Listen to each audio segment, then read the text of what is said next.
Good morning students. Today we will discuss Royle's law. First case है Royle's law for solution containing non-volatile solute. मतलब क्या है? Solution है, binary solution है आपका, जिसमें एक सॉल्वेंट है, एक सोल्यूट है. सोल्यूट सॉलिड फेज में है, यानी कि सॉलिड इन लिक्विड की बात हो रही है. तो सॉलिड वेपर में कन्वर्ट नहीं होता, सिर्फ सॉल्यूशन में जो सॉल्वेंट है उसकी टेंडेंसी है वेपर में कन्वर्ट होने की, यानी कि आपका जो सोल्यूट है उसके पास वेपर प्रेशर नहीं है. तो पहले हम डिस्कस करते हैं वेपर प्रेशर क्या चीज़ है. It is defined as the pressure exerted by vapours in thermodynamic equilibrium with its condensed phase at a given temperature in closed system. For example आपके पास एक कंटेनर है, क्लोज सिस्टम है. आप पढ़ चुके हैं सिस्टम तीन तरह के होते हैं, close system, open system, isolated system. तो ये क्लोज सिस्टम है. अब ये आपका लिक्विड है, कोई भी लिक्विड है. अब किसी भी टेम्परेचर पे इसकी वेपर्स में कन्वर्ट होने की टेंडेंसी है, तो ये अपने सरफेस से वेपर्स बनाएगा. जब अब इनिशियली क्या होगा, वेपर्स बनते रहेंगे और ये कंटेनर ऊपर वेपर से भरता रहेगा, नीचे इसमें लिक्विड है वो एस्केप होता रहेगा. अब एक टाइम ऐसा आएगा कि जब उस पर्टिकुलर टेम्परेचर पे अगर आपके 5 मॉलिक्यूल लिक्विड से गैसियस फेज में जा रहे हैं, तो सेम 5 गैसियस मॉलिक्यूल दोबारा से कंडेंस होके लिक्विड फेज में जा रहे हैं.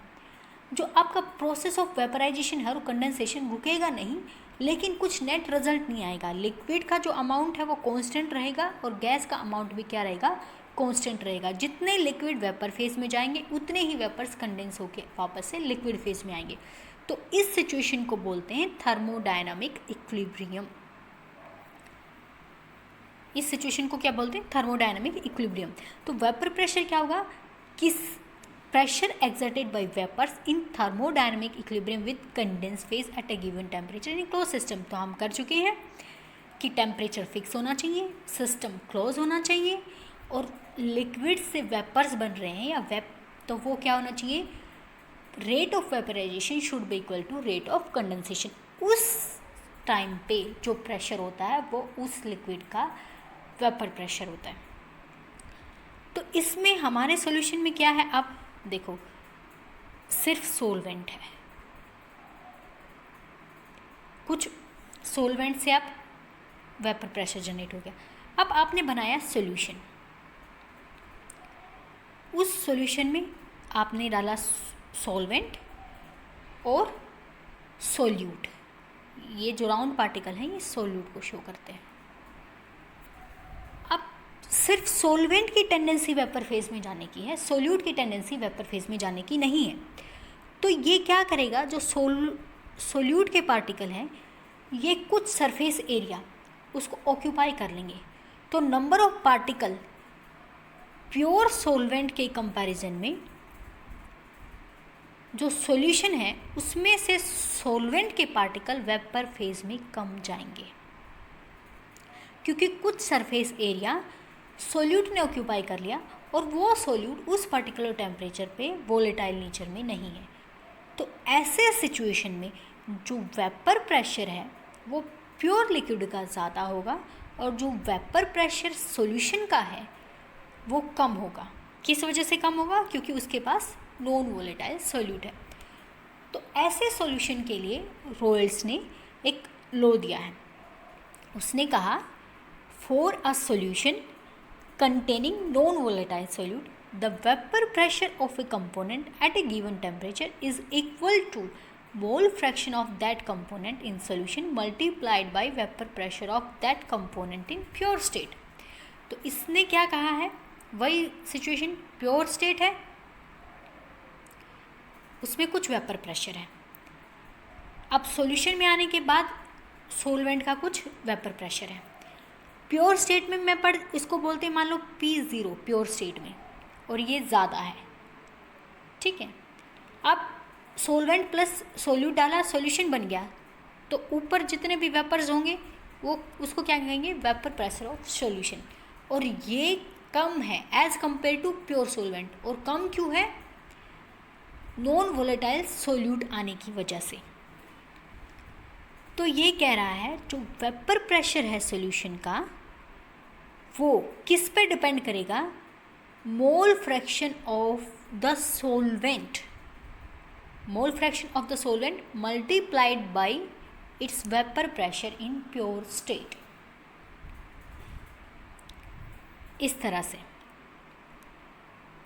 मान लो जो हमने किया, प्योर सॉल्वेंट का वेपर प्रेशर पी नोट, जो सॉल्यूशन का वेपर प्रेशर मान लिया आपने पी एस, और सॉल्वेंट का मोल फ्रैक्शन कितना मान लिया x1। तो रोयल्स लॉ क्या कहता है, vapour pressure of solution is equal to mole fraction of the solvent into vapour pressure of the solvent in pure state. ये जो हमने अभी स्टेटमेंट दी है उसका मैथमेटिकल एक्सप्रेशन है, ये इस चीज़ को मैथमेटिकल फॉर्म में रिप्रेजेंट किया। अब इस इक्वेशन को हम रीअरेंज करेंगे, जो प्रेशर वाली टर्म्स हैं उनको एक साइड ले आएंगे, तो क्या बन जाएगा, P S upon P naught equals to x1, that is the mole fraction of solvent. अब मोल फ्रैक्शन x1 है तो नंबर ऑफ मोल से ही निकला होगा, तो जो सॉल्वेंट है उसके नंबर ऑफ मोल्स कितने हैं n1, जो आपका सोल्यूट है उसके नंबर ऑफ मोल्स कितने हैं n2। तो जो मोल फ्रैक्शन है सॉल्वेंट का आपको पता है क्या होगा, n1 upon n1 plus n2। In the same way mole fraction आपके सोल्यूट का क्या होगा, n2 upon n1 plus n2। अब ये जो है हमारा क्या आया था, पी एस, हमारी इक्वेशन क्या थी, P S upon P naught equals to x1। अब इस x1 की वैल्यू हम इस इक्वेशन में पुट कर देंगे, ये P S upon P naught equals to x1। x1 किसके इक्वल है, n1 upon n1 plus n2। अब इस इक्वेशन से हम दोनों इक्वेशन में 1 सब्ट्रैक्ट कर देंगे, यानी कि 1 से इक्वेशन को सब्ट्रैक्ट कर देंगे, 1 minus P S upon P note. In the same way दूसरी साइड राइट हैंड साइड भी 1 माइनस x1 किया है, और x1 हमारा क्या है, n1 upon n1 plus n2। तो अब इसको आप सोल्व करोगे तो इसका एलसीएम n1 प्लस n2, और ये क्या हो जाएगा, n1 plus n2 minus n1, तो माइनस n1 से n1 कैंसिल, तो क्या आ जाएगा आपका total result, n2 upon n1 plus n2। और ये चीज़ क्या है, मोल फ्रैक्शन ऑफ सोल्यूट। तो यहाँ से और 1 minus P S upon P note करेंगे तो पी नोट एलसीएम, यहाँ पे P naught minus P S upon P note, ये आ जाएगा। तो अपनी इक्वेशन क्या बन गई, P naught minus P S upon P note, और ये n2 upon n1 plus n2, और ये किस चीज़ के इक्वल है, मोल फ्रैक्शन ऑफ सोल्यूट। अब हमें ये करने की ज़रूरत क्यों पड़ी है, देखिए हम क्या करेंगे, ओरिजिनल वेपर प्रेशर्स हमें पता होते हैं, ज़्यादातर सॉल्वेंट के निकले होते हैं। पीएस जो है उसको या तो मोल फ्रैक्शन से कैलकुलेट कर लेंगे इस तरह से, या फिर हम मोल फ्रैक्शन ऑफ सोल्यूट से सीधा लोवरिंग निकालेंगे। जो P naught minus P S है वो क्या है, लोवरिंग ऑफ वेपर प्रेशर, कि आपका वेपर प्रेशर कितना कम हो गया है। और P naught minus P S upon P note क्या है, relative lowering of vapour pressure, कि रिलेटिवली कितना कम हुआ है। तो ये क्या है, सीधा एक्सप्रेशन है relative lowering of vapour pressure, जिसने मोल फ्रैक्शन ऑफ सोल्यूट से कनेक्ट कर दिया है।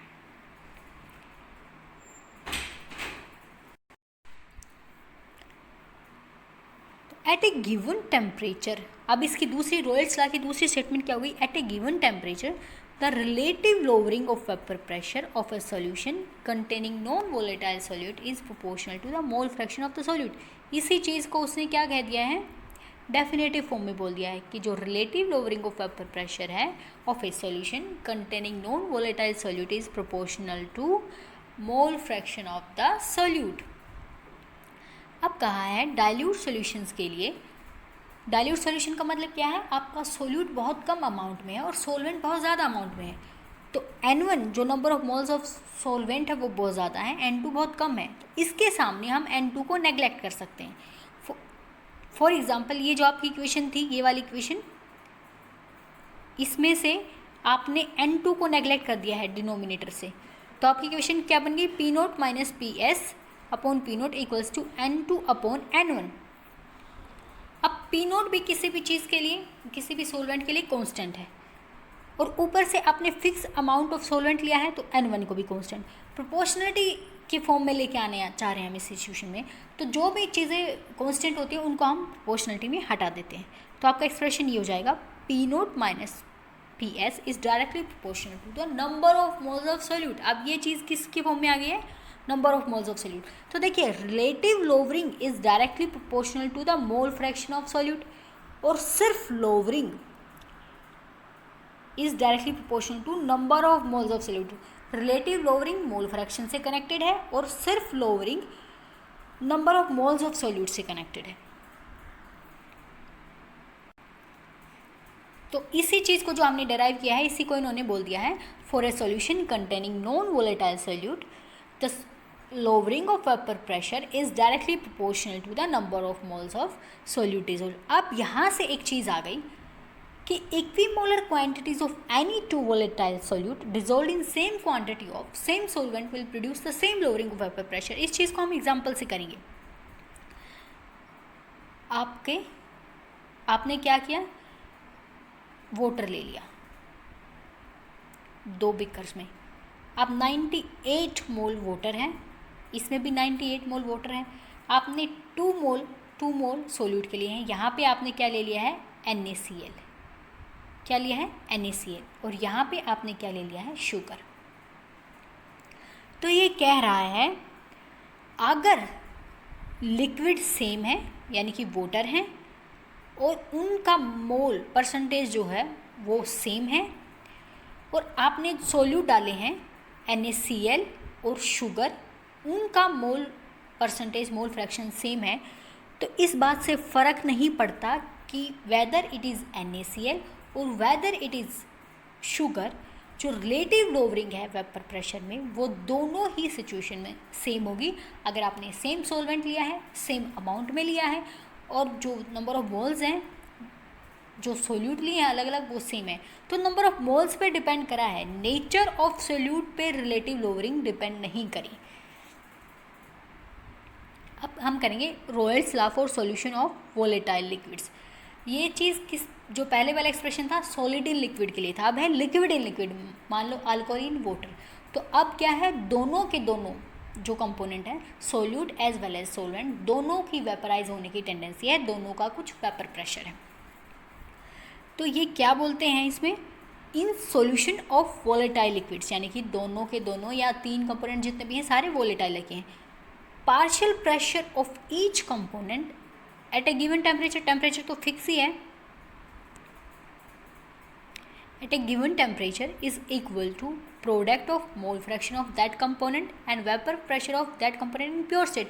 ये बिल्कुल वही बात है कि कंट्रीब्यूट किया तो mole fraction multiplied by vapour pressure of the solvent in pure state. उस सिचुएशन में हमने PS क्यों बोल दिया था, क्योंकि सिर्फ सोलवेंट का ही वेपर प्रेशर था, तो जो सोलवेंट का वेपर प्रेशर था वही हमने सॉल्यूशन का कह दिया। इस सिचुएशन में जो आपका सोल्यूट है और जो सोलवेंट है दोनों वेपर प्रेशर ऑफ सोल्यूट में कंट्रीब्यूट करते हैं, तो हम उनको क्या कर देंगे, आप सम अप कर देंगे। जैसे हमने पिछले में सोलवेंट का निकाला था कि इसका मोल fraction multiplied by vapour pressure in pure state, in the same way इसका मोल फ्रैक्शन और multiplied by vapour pressure in pure state, और आपका सोल्यूशन क्या हो जाएगा, दोनों का मिक्सअप हो जाएगा। अब इसने क्या लिया है, 2 वोलेटाइल लिक्विड A और B बाइनरी सोल्यूशन में। अब P क्या है, partial vapour pressure of liquid A, PB क्या है, partial vapour pressure of liquid B।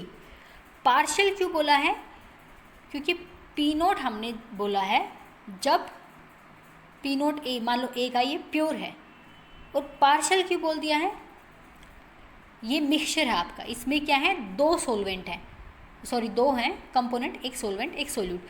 तो यहाँ पे इसको बोल दिया पार्शियल, क्योंकि सारा का सारा जो प्रेशर है वो सिर्फ एक ही वजह से नहीं है, यहाँ पे जो दूसरा कंपोनेंट है बी वो भी कंट्रीब्यूट करती है। तो यहाँ पे इसके लिए प्योर बोल देंगे स्टेट के लिए वेपर प्रेशर, और यहाँ पे क्या बोल देंगे पार्शियल वेपर प्रेशर। तो P A partial vapour pressure of liquid A, P B partial pressure of liquid B, X is the mole fraction of A, X P is the mole fraction of B. तो यहाँ से जो आपका P है वो किसके इक्वल होगा, X A P naught A. यही इसने बोला है कि जो वेपर प्रेशर है, पार्शियल वेपर प्रेशर है हर कंपोनेंट का, वो किसके इक्वल होगा, product of mole fraction of that component as well as vapour pressure of the component in pure state. तो पी ए किसके इक्वल होगा, X A P naught A, P B किसके इक्वल होगा, X B P naught B.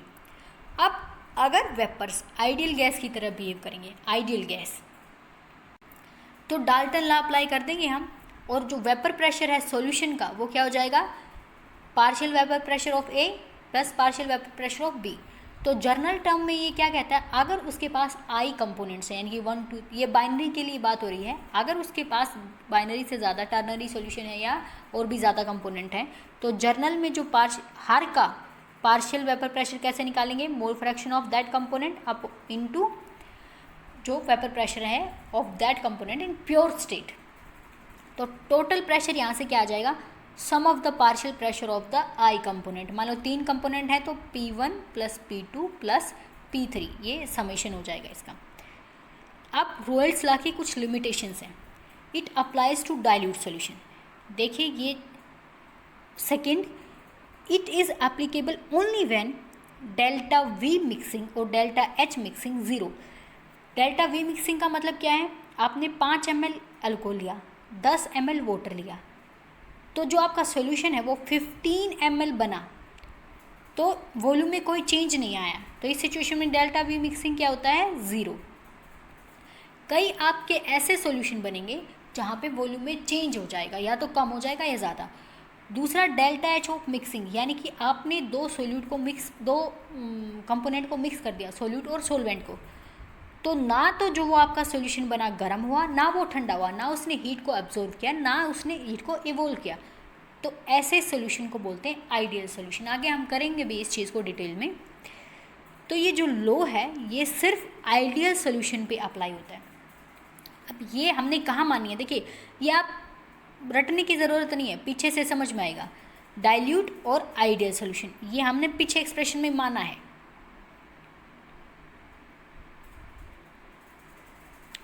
ये वाला expression यहाँ पे मान के चले हैं फॉर डाइल्यूट सॉल्यूशन, यानी कि ये चीज़ जो भी एजम्पशंस यूज़ करी है हमने वो हमारी लिमिटेशन भी बन जाती हैं। सेकंड हमने क्या माना था कि वेपर प्रेशर जो है आइडियल गैसेस की तरह बिहेव करते हैं, तो हम उनके ऊपर डाल्टन एटॉमिक लॉ अप्लाई कर देते हैं। तो ये दोनों एजम्पशंस हमारी डाइल्यूट सॉल्यूशन के लिए और आइडियल सॉल्यूशन के लिए। तो लिमिटेशन क्या होगी, ये सिर्फ डाइल्यूट सॉल्यूशन पे अप्लाई होगा, दूसरा आइडियल सॉल्यूशन पे अप्लाइड होगा। थर्ड क्या है, अगर आपका सॉल्यूशन में सोल्यूट ने डिसोशिएट कर दिया या एसोशिएट हो गया, या डिसोशिएट करने का मतलब है एक पार्टिकल के 2 बन गए, 3 बन गए, जितने भी बन गए। एसोशिएट होने का मतलब क्या है, 2 से मिलके 1 बन गया। तो देखो अगर आपका मॉलिक्यूल डिसोशिएट हो गया और एसोशिएट हो गया तो नंबर ऑफ पार्टिकल्स बदल जाएंगे, नंबर ऑफ पार्टिकल्स बदल जाएंगे तो नंबर ऑफ मोल्स बदल जाएंगे, मोल फ्रैक्शन बदल जाएगा। तो उस सिचुएशन में रोयल्स लॉ। देखो बेटा जो मैंने एग्जांपल दिया है NaCl और शुगर का, उसको आप एग्ज़ाम में मत लिख कर आना, क्योंकि NaCl डिसोशिएट हो जाता है। ये सिर्फ मैंने नेचर को समझाने के लिए एग्जांपल दिया है। अगर आप लिखना ही चाहते हो तो शुगर और यूरिया यूज़ कर सकते हो, कि वो दोनों शुगर यूरिया ना तो एसोशिएट होते ना ही डिसोशिएट होते। तो अगर आप लिखो तो चीज़ों को ध्यान से लिखो। NaCl शुगर का एग्जांपल मैंने सिर्फ नेचर को समझाने के लिए दिया था। अब देखो बेटा जो पिछला कंसंट्रेशन टर्म वाला टॉपिक है उसको आप अच्छे से पढ़िए, क्योंकि सारे की सारी टर्म्स मोलैरिटी, नोमैलिटी, आगे के जो एक्सप्रेशंस आएंगे उनमें यूज़ होंगी। अगर आपको पिछले वाले टॉपिक की क्लैरिटी नहीं है तो आप ये वाले टॉपिक, आगे वाले टॉपिक को समझने में फिर आपको दिक्कत आएगी। मैंने देखा कि ज़्यादा बड़ी वीडियो बनाई थी तो उसके बहुत कम व्यूज़ थे। वीडियो अगर मैं छोटी बनाऊँ या बड़ी बनाऊँ आपको देखनी चाहिए पूरी। और दूसरा, अगर बिल्कुल छोटी छोटी वीडियो बनाएंगे तो आपका सिलेबस कंप्लीट नहीं होगा। Enough for today. पिछले वाला वीडियो भी देखना अभी भी, और इसको साथ साथ टैली करना।